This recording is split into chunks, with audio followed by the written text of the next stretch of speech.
नमस्कार विद्यार्थियों। आज की क्लास का टॉपिक है अथॉरिटी एंड रेस्पॉन्सिबिलिटी, सत्ता एवं उत्तरदायित्व। प्रशासनिक संगठनों में या प्रशासन में या पब्लिक एडमिनिस्ट्रेशन में सत्ता का बहुत महत्वपूर्ण स्थान है। ये कहा जा सकता है कि सत्ता का संगठन में अर्थात प्रशासन में वही स्थान है जो शरीर में आत्मा का होता है। क्या आत्मा के बिना शरीर रह सकता है? नहीं रह सकता। उसी प्रकार बिना सत्ता के संगठन जीवित नहीं रह सकता, बिना सत्ता के प्रशासनिक गतिविधियां नहीं चल सकती। इस कारण सत्ता का जो सिद्धांत है, अथॉरिटी जिसको हम इंग्लिश में बोलते हैं अथॉरिटी, उसको ढंग से समझना जरूरी है। आपने सामान्य बोलचाल की भाषा में कई लोगों को यूज में लेते हुए देखा होगा कि उसकी सत्ता है, उसकी सत्ता है, या किसी ने ऐसा क्वेश्चन किया होगा किसी को, उसके पास इस बात की क्या अथॉरिटी है, आप किस अथॉरिटी से मुझसे बात कर रहे हो, ऐसे वर्ड आपने यूज में लेते हुए लोगों को सुना होगा। ये जो वर्ड है, ये जो बातें हैं, यही अपने आप में अथॉरिटी की इंपॉर्टेंसी को साबित करती है। इस कारण सत्ता से रिलेटेड जो एस्पेक्ट है उसकी हम अभी इस क्लास में 2-3 क्लास में इसको हम सत्ता और रेस्पॉन्सिबिलिटी वाला जो चैप्टर है इसको खत्म करने की कोशिश करेंगे। सबसे पहले हम पढ़ेंगे सत्ता का अर्थ, अथॉरिटी का अर्थ। अथॉरिटी का मीनिंग क्या है, क्या मतलब है अथॉरिटी से? अगर सिंपल क्वेश्चन पूछा जाए what do you mean by authority, तो आपको इस क्वेश्चन का पता होना चाहिए कि सत्ता का अर्थ क्या है, सत्ता से क्या तात्पर्य है, और उसकी विभिन्न विद्वानों द्वारा जो परिभाषाएं दी गई है उन पर हम चर्चा करेंगे। फिर सत्ता के उदाहरणों को ढंग से, कंसेप्ट को ढंग से समझेंगे, और फिर सत्ता की विशेषताएं। इतना जान लेने से सत्ता के बारे में जो मेन बातें हैं वो हमारे समझ में आ जाएगी। तो सबसे पहले हम ये देख रहे हैं सत्ता का अर्थ, मीनिंग क्या है सत्ता का। मैंने आपको अभी बताया कि सत्ता का संगठन में प्रशासन में वही स्थान है जो मानव शरीर में आत्मा का है।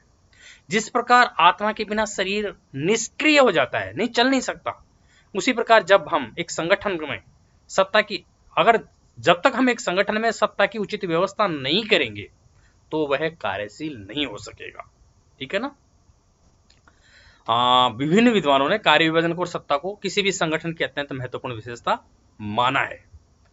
तो ये सत्ता को प्रबंधकीय कार्यों की कुंजी माना गया है, कुंजी की, प्रशासकीय कार्यों की कुंजी है सत्ता। ठीक है।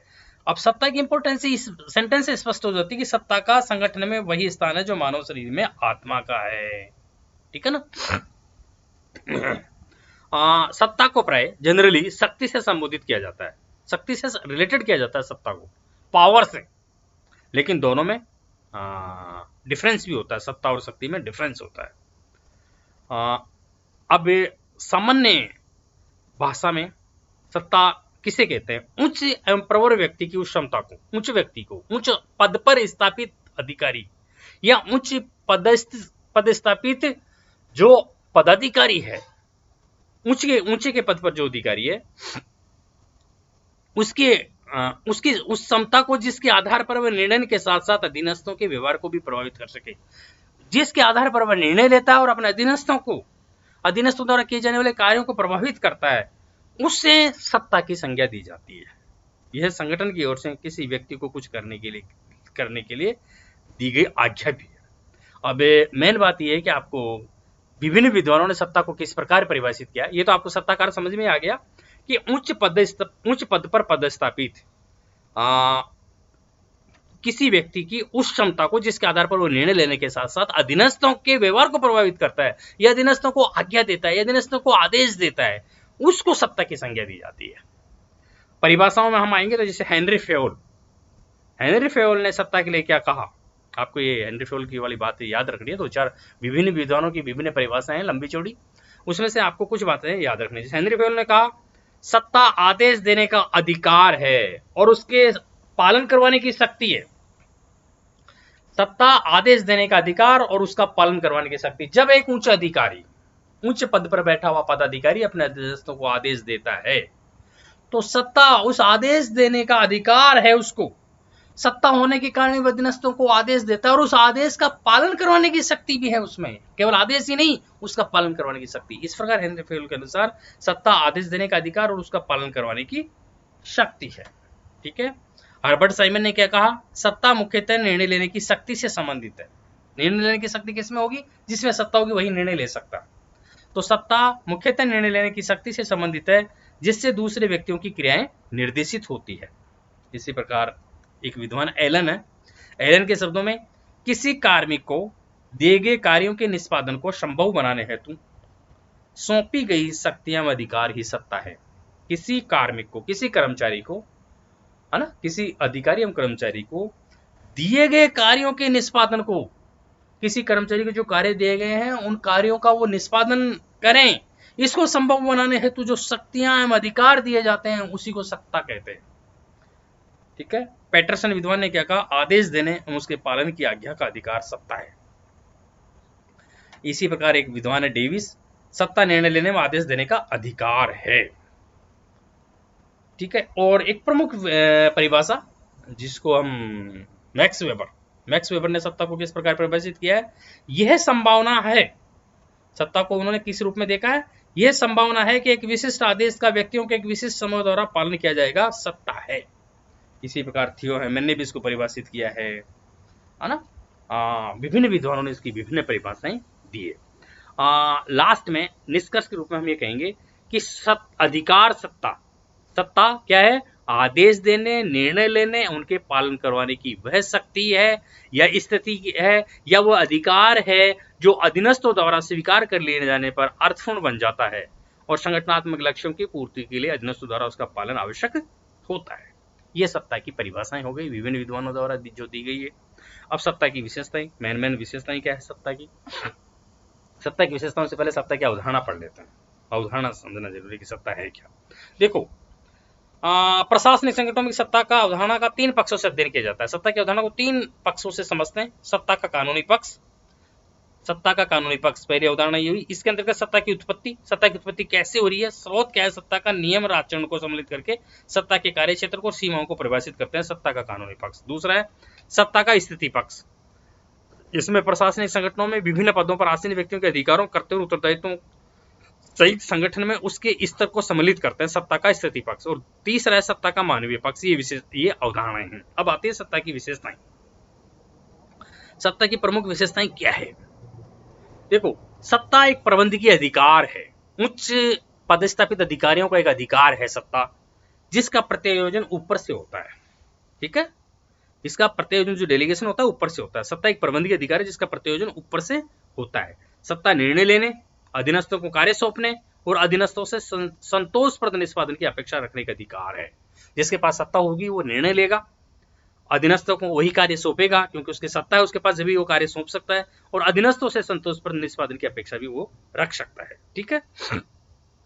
और सत्ता की जो दूसरी विशेषता है वो है कि संरचना के उच्च स्तर पर सत्ता का क्षेत्र काफी व्यापक होता है। किसी भी संगठन में उच्च स्तर पर सत्ता, जो जितने संगठन में ऊंचे के पद होंगे उनके पास सत्ता ज्यादा होगी, और नीचे के स्तरों पर हम आएंगे तो सत्ता धीरे धीरे कम होती जाएगी। ठीक है। ऊंचे के स्तर पर सत्ता का क्षेत्र काफी व्यापक होता है, नीचे के स्तर पर कम होता है। ठीक है।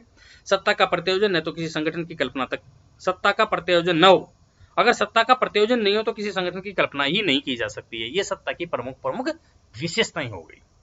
ये जान लेने के बाद अगली जो बात है, इन सत्ता की जो विशेषताएं हैं, इससे क्या हो गया, ये बातें पता पड़ गई कि हम सत्ता का अर्थ क्या है, मीनिंग सिंपल भाषा में, सत्ता की क्या प्रमुख परिभाषाएं, विद्वानों की परिभाषाएं, विभिन्न विद्वानों द्वारा विभिन्न परिभाषाएं दी गई है। उनमें से आपको कुछ परिभाषाओं को याद रखना है, 1-2 परिभाषाएं आपको लिखनी चाहिए। सत्ता की अवधारणा 3 अवधारणाएं हैं, और सत्ता की विशेषताएं कि इसका प्रत्यायोजन ऊपर से होता है।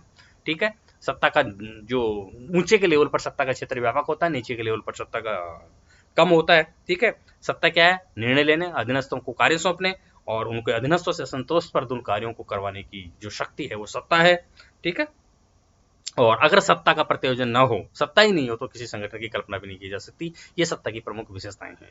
ये जान लेने के बाद सत्ता से रिलेटेड जो अगले एस्पेक्ट है उनको हमारे लिए जानना जरूरी है। देखो, सत्ता के स्रोत, अब आता है सत्ता के स्रोत। सत्ता के मेन सोर्सेज क्या है। सत्ता के 3 स्रोत है, कानून, परंपरा और प्रत्यायोजन। सत्ता के जो स्रोत है वो 3 है, कानून, परंपरा और प्रत्यायोजन। देखो, मेन रूप से सत्ता के स्रोत जो है, सोर्सेज ऑफ अथॉरिटी, कानून, परंपरा और प्रत्यय योजना। इसको दूसरे भाषाओं में और जो विद्वान कहते हैं अगले इसके अलावा सत्ता के स्रोत में औपचारिक सत्ता विचारधारा भी कह सकते हैं इसको, स्वीकृति विचारधारा और एक सक्षमता विचारधारा। तीन विचारधाराएं मानी जाती है सत्ता के स्रोत से रिलेटेड। मतलब किसी भी प्राधिकार को आखिर सत्ता मिलती कहाँ है? सत्ता का स्रोत से मतलब है कि किसी भी अधिकारी को, उच्च स्तर पर जो अधिकारी, उसको सत्ता कहाँ से मिलती है? इसका मतलब सत्ता का स्रोत से है। प्रशासनिक संगठनों में सत्ता निम्नलिखित स्रोतों से प्राप्त होती है। पहला है कानून, लोक प्रशासन का आधार। पहला कानून के आधार पर सत्ता मिलती है किसी को। ये आप ये समझो कि इसका सत्ता का जो स्रोत है पहला है वो कानून है। पब्लिक एडमिनिस्ट्रेशन का, लोक प्रशासन का आधार ही संविधान है और सरकार द्वारा निर्मित विविध कानून है। तो कानूनों के माध्यम से अधिकारों की उत्पत्ति जो होती है, मतलब संविधान है, अधिकारों का स्रोत क्या है? मूल रूप से संविधान है। तो विधायिका समय समय पर विभिन्न कानून और अधिनियम बनाती है और उन्हीं नियमों और अधिनियमों के आधार पर उच्च अधिकारियों को सत्ता प्रदान की जाती है। तो एक पहला का सत्ता का स्रोत हुआ कानून। दूसरा परंपरा।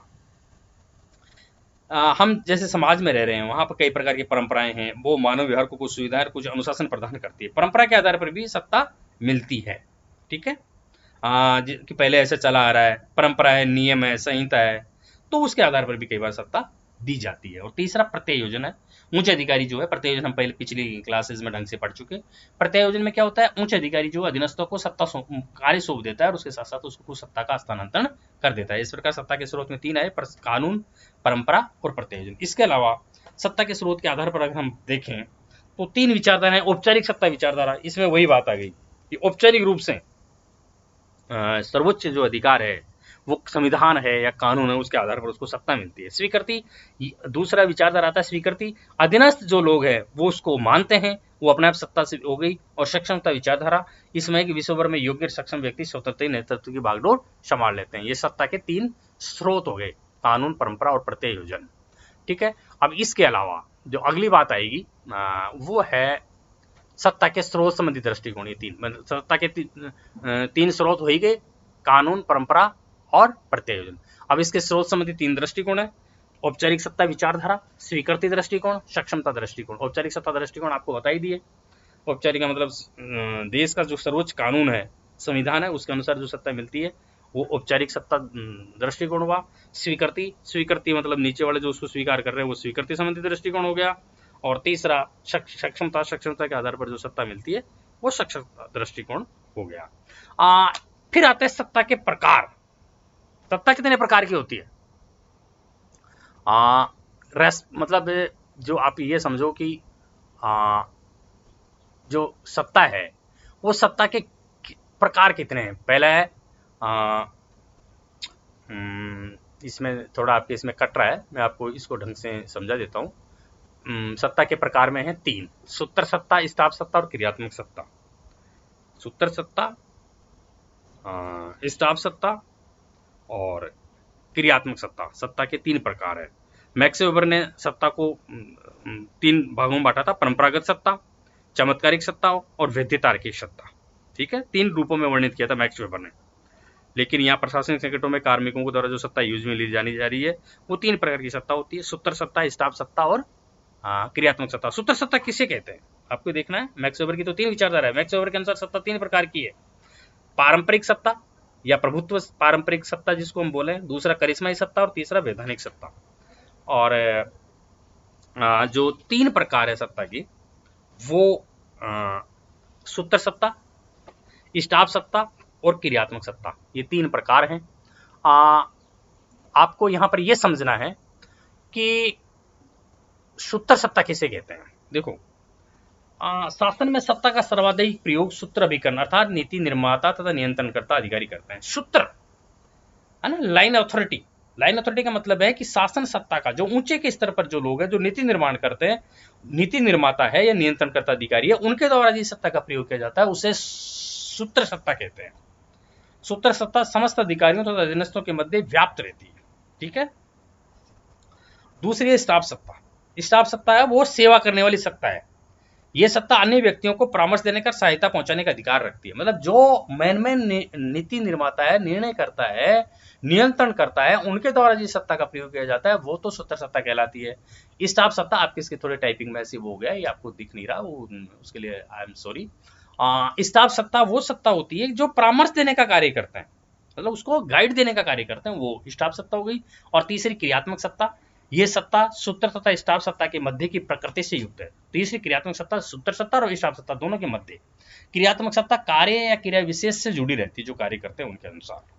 तो ये सत्ता के 3 प्रकार हो गए। सत्ता के स्रोत भी 3 है, सत्ता के प्रकार भी 3 है, और सत्ता के जो है वो भी, सत्ता के मैंने आपको क्या बताया था, स्रोत भी 3 है। ठीक है, अब इसके आधार पर अगली जो बात है वो ये है, जो हमको आज की जो क्लास है उसमें, एक सेकेंड, आपके जो आगे जो हम आगे की क्लास में इसको हम खत्म करेंगे। ये आज की क्लास का टॉपिक, याद रखो आपकी, सत्ता का अर्थ आया, सत्ता की परिभाषाएं हम समझ गए, और सत्ता की अवधारणा समझ गए, सत्ता की विशेषताएं समझ गए।